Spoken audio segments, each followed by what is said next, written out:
다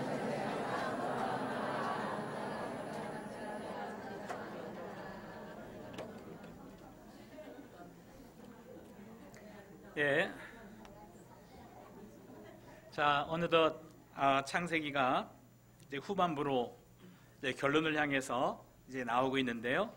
창세기 처음 하나님께서 천지를 창조하시고 인생을 창조하시면서 창세기를 통해서 왜 하나님께서 나와 똑같은 인생을 이 세상에 창조하셨는가, 그 목적을 분명하게 우리에게 보여주고 있고요.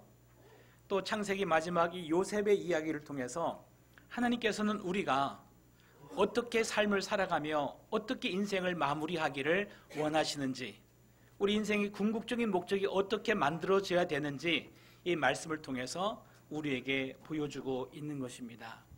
하나님께서 사람을 창조하시되 하나님의 형상으로 창조하셨습니다.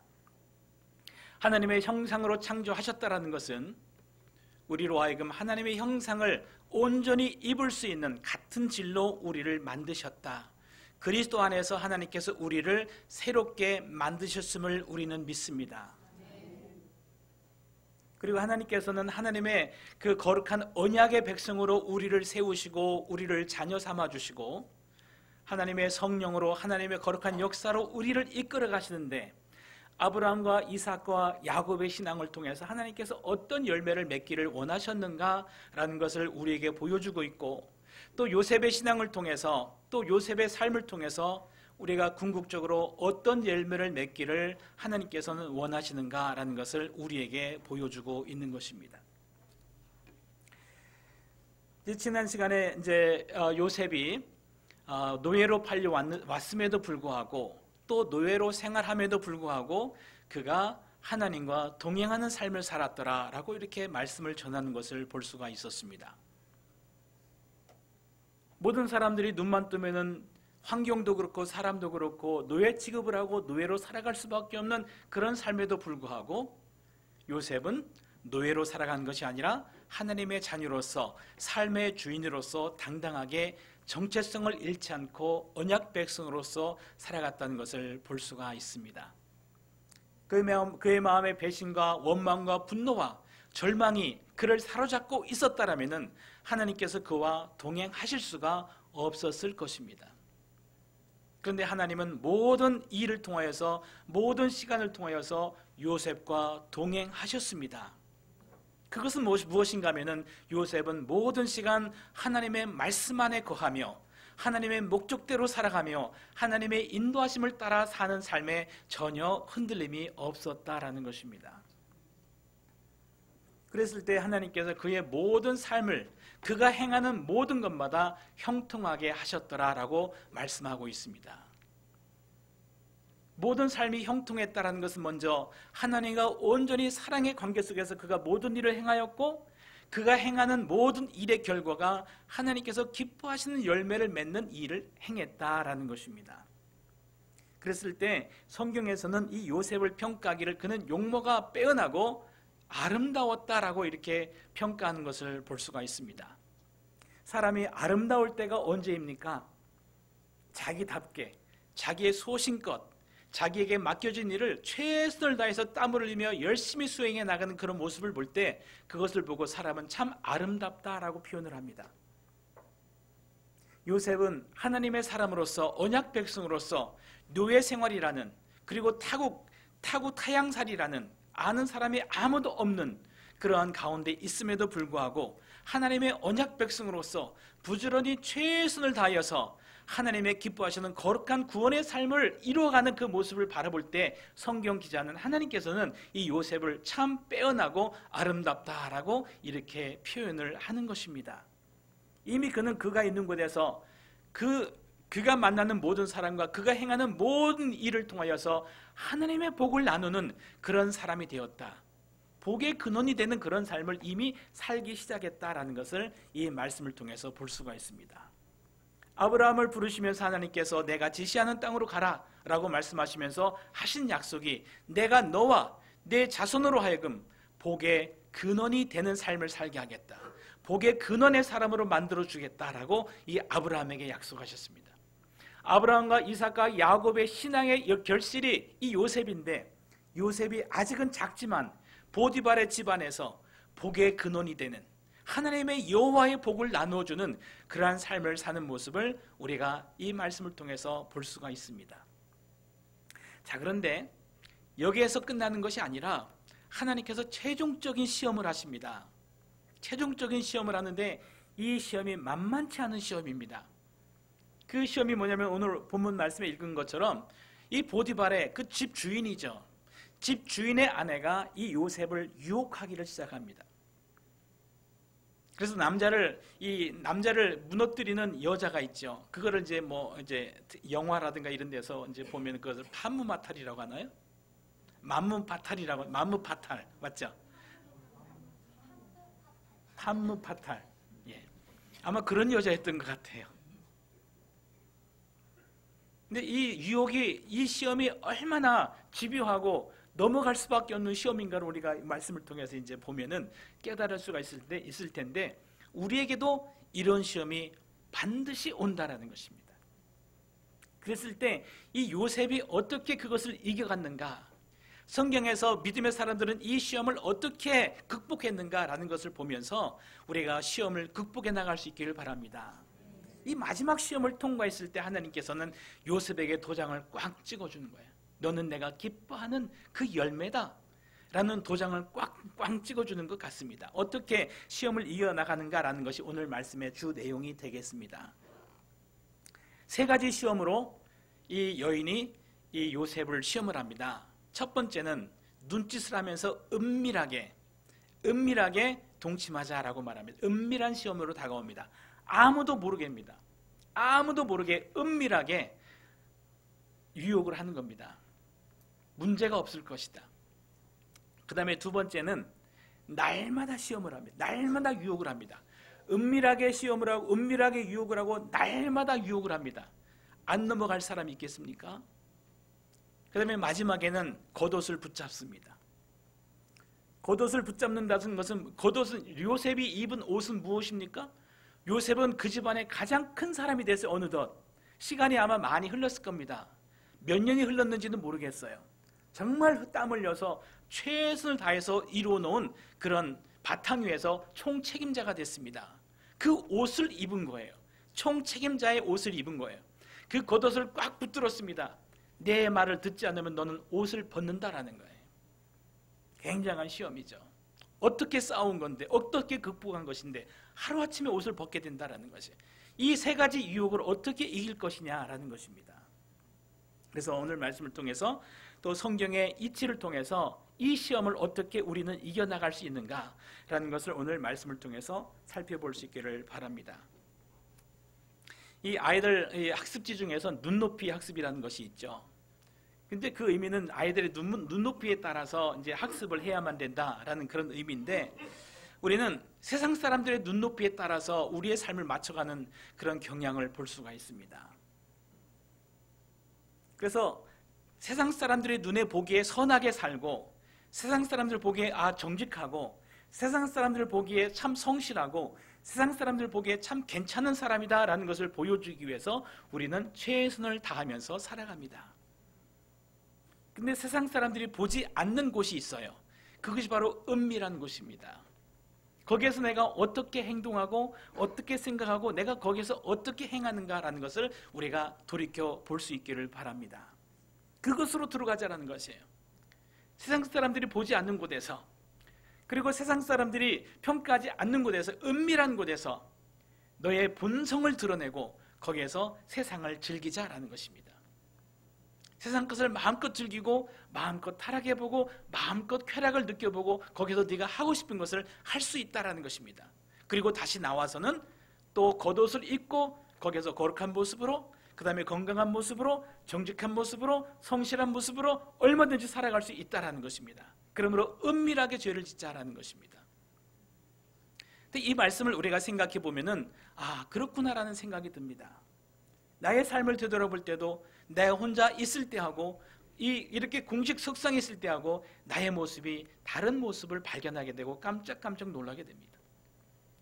그리고 나 혼자 있을 때 행하면 나의 삶의 모습을 바라보면서 내가 어떻게 무너지는지, 어떻게 늘어지는지, 어떤 생각을 하고 어떤 행동을 하는지, 그것이 나의 진짜 모습이 아닌가라는 것을 돌이켜 생각해 보게 됩니다. 여러분, 은밀한 곳에 있을 때 여러분은 어떻게 생각하고 어떻게 계획하고 어떻게 행동하고 있습니까? 거기에서 혹시 하나님의 음성을 듣습니까? 거기에서도 하나님과의 만남이 있습니까? 거기에서도 구원이 이루어지고 있습니까? 그곳은 침침한 곳입니다. 어두운 곳입니다. 아무도 들어올 수 없는 곳입니다.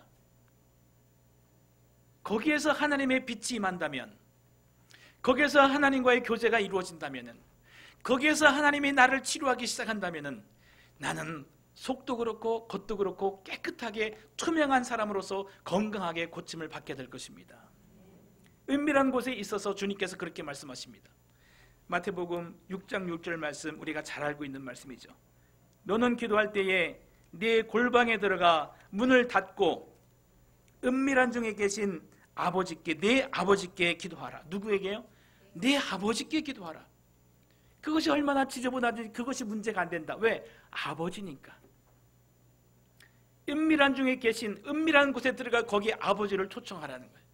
거기에 하나님을 초청하라는 것이에요. 은밀한 중에 보시는 내 아버지께서 들으시리라.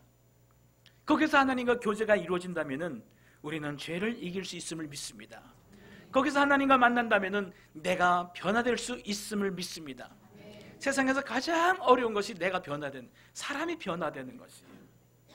겉모습은 변화될 수가 있어요. 대중 앞에 섰을 때, 사람 앞에 섰을 때, 누구 앞에 섰을 때 거기서 나의 모습은 변화된 모습을 보일 수가 있어요. 그러나 진정으로 그 사람이 변했느냐라는 것은 은밀한 중에 보시는 하나님 앞에 변화가 되어야 되겠다. 거기서 고침받아야 되겠다라는 것입니다. 그래서 주님은 기도할 때에 골방에서 기도하라. 거기서 은밀한 중에 들으시는 하나님 앞에 진실함으로 너의 속사람을 드러내고 너의 진실한 모습을 드러내고 거기에서 기도할 수 있는 사람이 되라.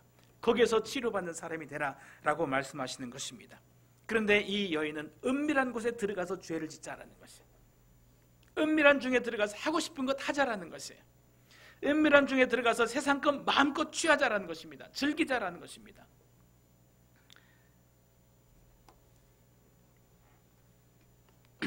은밀한 곳에 들어가서 음료를 만나서 거기서 네가 하고 싶은 것을 한다고 할지라도 누가 알겠느냐라는 것이, 그리고 나가서 거룩한 생활을 하라는 것이, 그리고 나서 사람들 앞에 선을 행하라는 것이, 그리고 나서 사람들 앞에 의를 외치라는 것이에요.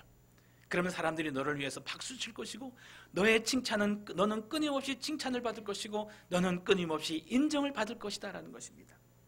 이런 유혹을 어떻게 이길 수가 있겠습니까? 그러나 이 요셉은 그러한 유혹을 뿌리치면서 내가 하나님 앞에 큰 죄를 지을 수 없나이다 라고 말하면서 그는 하나님과 동행하는 삶을 살았다라고 말하고 있습니다. 하나님과 동행하는 삶을 살았다라는 것은 뭐냐면은 하나님의 말씀으로 행한다라는 것입니다. 하나님의 말씀으로 어디까지 하나님의 말씀이 영향력을 끼칠 수 있느냐? 하나님의 말씀은 살아있고 운동력이 있어서 혼과 영과 골수를 쪼개기까지 한다라고 말씀하고 있어요. 골방에 들어가서 골방을 비춰줘서 골방을 깨끗하게 하실 뿐만 아니라 우리의 뼛속까지, 우리의 살속까지, 우리의 심장까지 그것을 후벼파면서 하나님의 말씀은 우리를 치료할 수 있는 능력이 있다는 것입니다. 내 마음과 내 생각을 주님 앞에 내놓기만 하면 말씀으로 우리를 치료할 수 있는 것이 말씀의 능력인 것을 믿습니다. 그 은밀한 중에 하나님을 만날 수 있기를 예수님의 이름으로 축원합니다. 두 번째 유혹은 10절에 있는 거예요. 10절에 보면은 여인이 날마다 요셉에게 청하였으나 요셉이 듣지 아니하여 동침하지 아니할 뿐더러 함께 있지도 아니하니라. 사실 날마다 유혹에 부딪히면 안 넘어갈 사람이 없습니다. 날마다라는 것이 그렇게 참 무서운 겁니다. 이제 나무꾼들이 그렇게 한다고 그래요. 이제 지나가다가 이 구루토기가 있잖아요. 이거를 캐야 되는데 이게 너무 튼튼해서 뽑아지지가 않는 거예요. 그러면 나무하러 올라가면서 한 대 툭 차고 내려오면서 한 대 툭 차고 매일마다 한 번씩 툭툭 찬다고 그럽니다. 그런 어느 날 가면 그 나무가 흔들려 있대요. 뿌리가 흔들려 뽑혀 있대요. 그러면 그거를 이제 도끼질 해가지고 또 괭이질 해가지고 그걸 뽑을 수 있다라고 말하는 것을 들을 수가 있습니다. 날마다 유혹받는 자리에 내가 나간다면 나는 유혹을 받고 시험을 당할 수밖에 없습니다. 근데 요셉은 10절을 보니까 그 피하는 방법을 알았던 것 같아요. 함께 있지도 아니하고 만나지도 않았더라. 일단 유혹을 이기려면은 첫 번째 방법은 그겁니다. 만나지 말라라는 것이. 거기서 도망하라는 것이, 거기서 피하라는 것입니다. 그래야만이 유혹을 받지 않아야지 유혹을 당하지 않을 수가 있는 것입니다. 그런데 사람은 육으로 지어졌기 때문에 세상의 유혹을 당연히 받게 돼 있습니다. 유혹받는 것 자체가 그게 죄는 아니에요. 왜냐하면 우리는 육으로 지어졌기 때문에 육으로 살고자 하는 그런 성향이 있습니다. 육이 원하는 대로 하고자 하는 그런 마음이 우리 마음속에 항상 자라나게 되어 있습니다. 언제까지? 우리가 죽을 때까지. 왜? 우리는 육으로 만들어졌기 때문에 그렇습니다. 그게 하나님의 방법이에요. 그런데 하나님께서는 그 육에서 솟아나는 나의 감정과 나의 어떤 육성이 있다는 것입니다. 그것을 하나님 위에서 받은 하나님의 진리의 말씀으로 그것을 다스려서 거슬려서 세상 모든 사람이 육 때문에 육을 중심으로 해서 육의 원하는 소욕대로 살아감에도 불구하고 하나님께서는 하나님의 말씀을 붙들고 하나님의 언약의 말씀을 붙들고 말씀으로 육을 제어하여서 하나님의 뜻을 이루는 것이 하나님의 말씀입니다. 그렇기 때문에 우리는 육의 소욕에 끌려가기 때문에 세상의 유혹을 받을 수밖에 없는 그런 사람이에요. 그러면 어떻게 우리가 이런 유혹을 날마다 우리에게 유혹이 온다면 이 유혹을 어떻게 이길 수가 있겠느냐라는 것입니다. 그래서 이 요셉은 날마다 주님과 동행하는 삶을 살았어요. 그 방법밖에 없어요. 날마다 주님과 동행한다는 것은 하나님의 말씀이 그를 주장하는 삶을 살았다라는 것이에요. 그런데 사도 바울이 이렇게 고백을 합니다. 고백을 우리에게 하나의 비결을 알려주고 있어요. 날마다 당하는 유혹을 우리가 이길 수 있는 비결을 이 사도 바울이 우리에게 알려주고 있는 것이 있어요. 그게 뭐냐면은 고린도전서 15장 31절 말씀입니다. 형제들아 내가 그리스도 예수 우리 주 안에서 가진 바 너에 대한 나의 자랑을 두고 단언하느니 나는 날마다 죽노라. 사도 바울의 고백이에요. 나는 이것이 정말 자랑스럽다는 것이에요. 자랑스럽다는 것은 무슨 말이에요? 너희도 이렇게 하기를 원한다라는 것이에요. 제자들에게, 그의 성도들에게. 그게 뭐냐면 나는 날마다 죽노라라는 것이에요. 이 고백이 없으면은 우리는 절대로 날마다 세상에 나가서 당하는 세상의 흐름대로 살아라, 세상 사람들처럼 살아라라는 그런 유혹을 우리는 이길 수가 없어요. 그러므로 사도 바울의 고백처럼 나는 날마다 죽노라. 날마다 죽는 건 우리가 어디에서 죽어요? 우리는 나의 십자가를 지고 예수 그리스도와 함께 거기에서 함께 죽어야 된다는 것이에요. 뭐에 대해서 죽어요? 죄에 대하여 죽고 우리는 세상에 대하여 죽고 세상 목적을 내려놓고 내 삶의 목적은 천국이구나. 내가 이 세상을 바라보면서 세상 사람들처럼 사는 것이 아니라 나는 천국을 향하여서 세상을 쓰면서 살아가는 자가 되겠구나 하면서 자기 자신을 십자가에 못 박는 고백이 매일마다 이루어져야 되는 거예요. 예수님께서 십자가를 지시기 전에 겟세마네 동산에 올라가서 기도하실 때 어떻게 기도하셨느냐? 마음을 다하고 뜻을 다하고 힘을 다하고 목숨을 다해서 땀방울이 핏방울이 되는 것처럼 최선의 기도를 하신 것처럼 우리는 그렇게 기도는 못하지만 날마다 오늘 내가 유혹을 당하는 그런 삶이 분명히 있을 텐데 하나님, 내가 거기에서 내 자신을 십자가에 못 박으면서 말씀으로 내가 순종할 수 있도록 내 자신을 십자가에 못 박습니다 하면서 진지하게 기도함으로써 하루의 삶을 시작할 수 있기를 바랍니다. 이런 기도와 이런 말씀이 아니면 우리가 날마다 당하는 유혹 가운데서 우리가 이길 수가 없어요. 그런데 우리의 삶은 날마다 유혹을 당하는 것이 우리의 삶의 일반이고 삶의 모습입니다.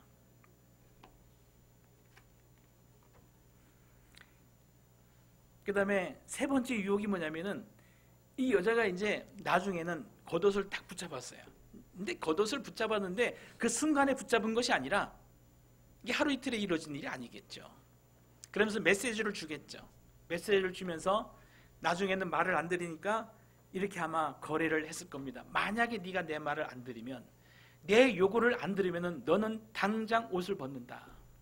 나는 네가 그 옷을 어떻게 입었는지 그 과정을 다 안다. 너의 눈물과 너의 땀과 너의 노력과 그것을 다 한다. 그거 네가 어떻게 쌓은 공동탑이냐? 내가 하루아침에 무너뜨릴 수 있다. 너 그거 무너뜨려지면 너 어떻게 되겠느냐? 너는 아무것도 없다. 너도 그리고 너는 사형을 당하든지 아니면 너는 감옥에 가게 될 거다. 택하라라는 것이 어떻게 할 거냐? 겉옷을 쫙 붙잡는 겁니다. 그때 어떻게 할 거냐? 아무도 그것을 포기할 수 없을 것입니다. 왜? 그것을 어떻게 쌓은 것인데, 어떻게 회복한 것인데, 배신당하고 아무것도 없이 절망 가운데서 성실과 인내로 정말 지혜로 최선을 다하여서 그가 하루하루 쌓아온 그 공로로 이제는 거기에 책임자가 되었고 그 옷을 입혀주었고 보디발이 그 옷을 입혀주었는데 그것을 하루아침에 벗게 되고 하루아침에 쫓겨나게 되고 아니면 사형을 당하게 되고 감옥에 가게 될 텐데 그 요구를 들어주지 않으면 그렇게 된다는 것입니다. 그것을 어떻게 할 것이냐라는 것이, 이 시험을 어떻게 이길 수가 있겠느냐라는 것입니다.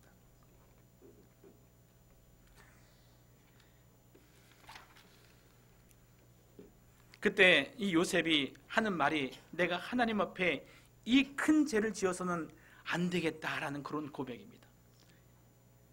당신 앞에 죄를 짓는 것도, 보디발에게 죄를 짓는 것도 큰 죄지만 나는 하나님 앞에 죄를 지을 수가 없습니다라고 고백하는 것을 볼 수가 있어요. 이 고백 가운데서 우리가 무엇을 깨달을 수가 있겠습니까? 만약에 죄를 범한다면, 그래서 음행을 행한다면 그 보디발이 준 옷은 아마 벗지 않아도 될 것입니다.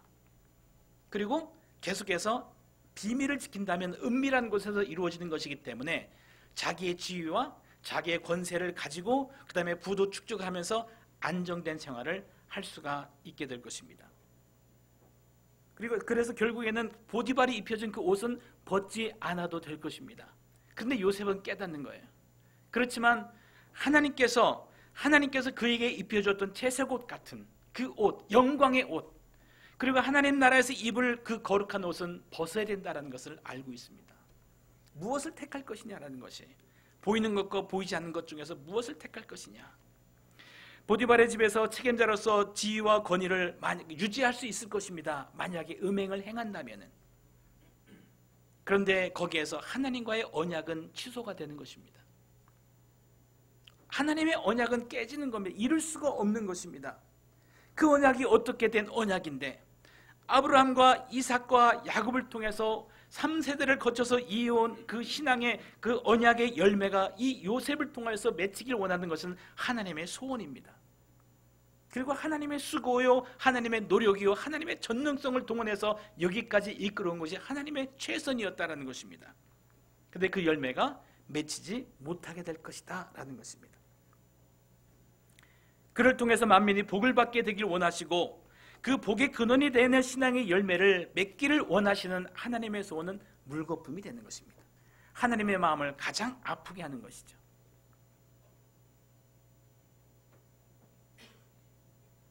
또 이런 이야기도 한번 생각해 볼 수 있길 바랍니다.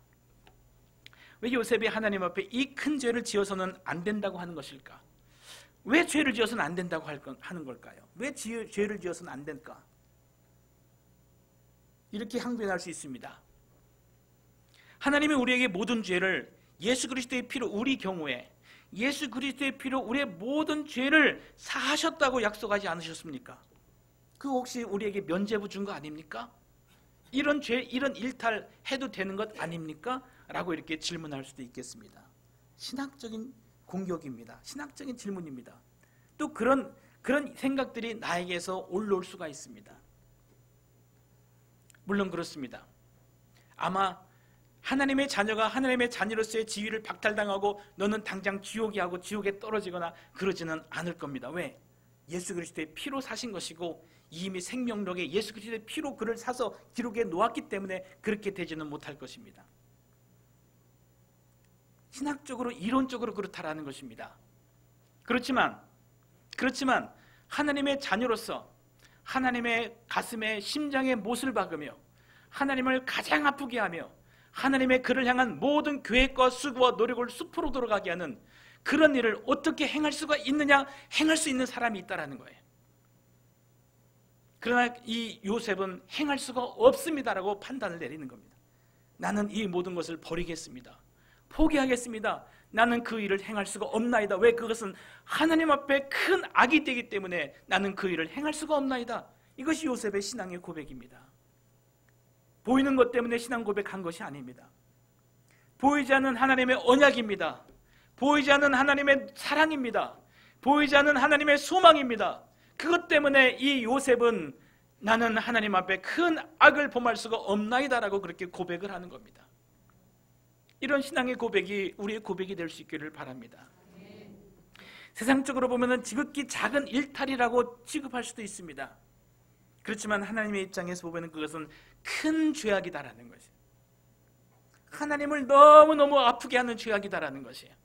그 마음을 알기 때문에 이 요셉은 나는 그렇게 할 수 없습니다 라고 그것을 거부하고 그 옷을 벗어 던지는 겁니다. 그 옷을 벗어 던진다는 것은 뭐예요? 자기 생명을 내려놓는 겁니다. 자기가 지금까지 쌓은 모든 것을 다 포기한 겁니다. 그렇게 해서라도 나는 하나님의 언약의 백성으로서 살아가기를 원합니다. 얼마나 처절한 이 싸움입니까?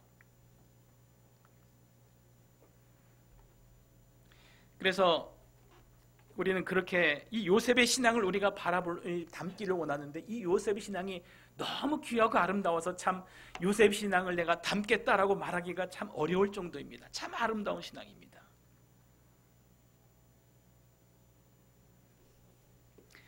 이 요셉처럼 우리 그리스도인은 언제든지 우리가 이 세상으로부터 입은 어떤 옷이라고 할지라도, 그것이 왕의 자리를 할지라도, 어떤 세상의 부의 자리를 할지라도, 어떤 능력과 어떤 권세의 자리를 할지라도, 그런 옷을 입었다 할지라도 때가 되면은 언제든지 그런 것을 벗어버릴 수 있는 준비가 돼 있다면은 그 사람이야말로 이 세상을 다스릴 수 있는 믿음의 사람이라고 저는 믿습니다. 다윗 같은 경우에 실수도 했지만, 다윗 같은 경우에 많은 어떤 그런 어려움도 겪었지만, 그는 하나님께서 그에게 허락하신 그 이스라엘의 왕자리가 있잖아요. 대단한 왕자리입니다. 그 시대에는.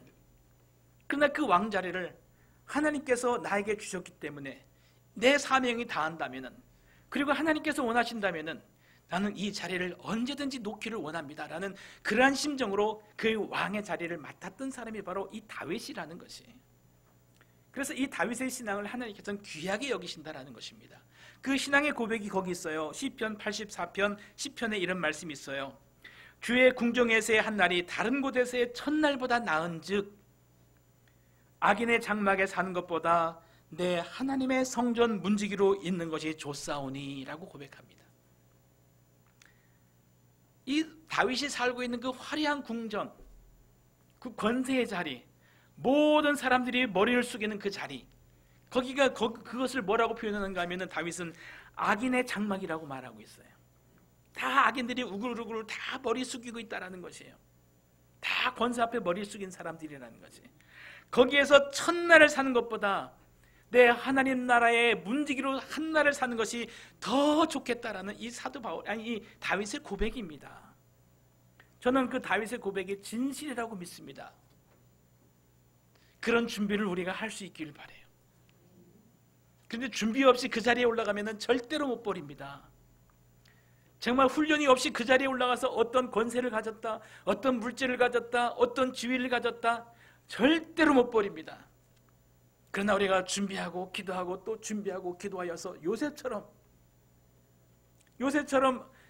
요셉은 약건의 나이지만, 젊은 나이지만 정말 젖먹이 때부터 태어나면서부터 아름다운 신앙의 교육을 철저하게 받았던 참 귀한 사람이라고 믿습니다.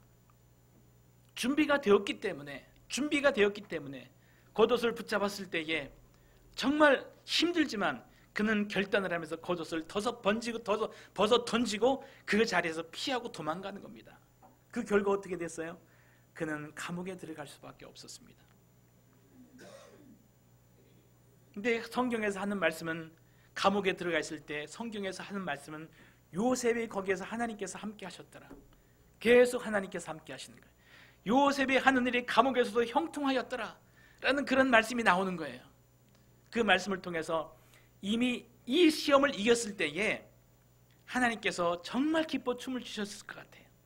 그러면서 내가 너로 하여금 만민에게 복을 주는 복의 근원이 되는 그런 사람으로 너를 세우리라 라는 하나님의 결단이 이 시험을 이기는 순간 요셉에게 아마 도장을 찍었던 것 같아요.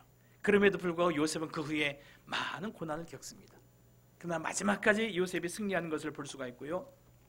그러므로 우리 그리스도인들은 예수 그리스도와 함께 십자가에 못 박혀 죽는 그런 신앙을 항상 매일마다 날마다 준비하면서 하나님께서 내게 주시는 그 세상의 어떤 것이라도 귀하게 받아서 정말 도구로서 내가 하나님의 뜻을 이루기 위한 도구로서 아름답게 사용하지만 그것이 필요가 없고 그것이 내게 하나님께서 내게 그것을 버리라라고 하는 명령이 떨어지면은 언제든지 세상을 놓을 수 있을 만큼 그런 세상을 그런 실력으로 세상을 붙드는 성도가 될 수 있기를 예수님의 이름으로 축원합니다. 기도하겠습니다.